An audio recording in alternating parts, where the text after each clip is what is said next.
Aujourd'hui, on travaille dans un secteur sensible où quand on a décidé de façon concertée d'arrêter le travail, médiatiquement, ça a un poids. Contrairement à un chef d'entreprise, malheureusement, c'est comme ça.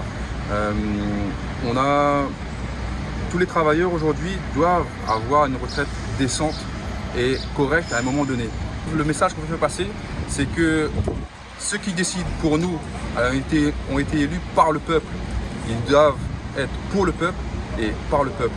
Ces ministres, ces parlementaires, ils ont un choix à faire bientôt, aujourd'hui, dans les prochaines semaines. Nous, on veut qu'ils nous entendent, que la population entende notre message. On va se réunir. Cet après-midi et demain, cette semaine va être compliquée pour tout le monde, mais il faut savoir que c'est pour l'ensemble des travailleurs. Et ça, c'est quelque chose de fort. Il faut qu'on se mette ensemble. Parce qu'aujourd'hui, vous ne bloquez pas. Alors, on ne bloque pas. Il y a des salariés qui sont rentrés. Financièrement, il y en a qui ont des difficultés. Ils ont des choix moraux aussi. On est à 90% aujourd'hui. Vendredi, on était à 100% de grévistes. On ne bloque pas.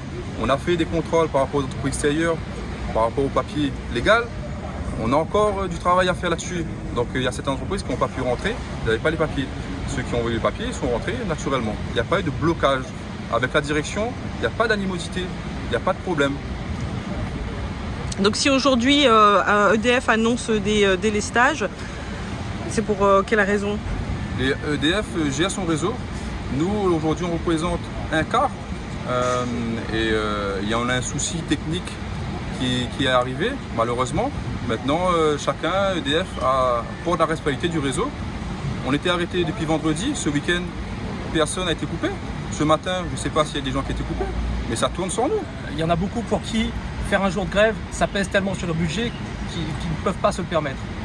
Ceux qui peuvent se permettre de ça, les professions comme nous, même bien d'autres professions qui sont dans les mobilisations aujourd'hui, ont le devoir de s'opposer à cette réforme, de se mobiliser massivement.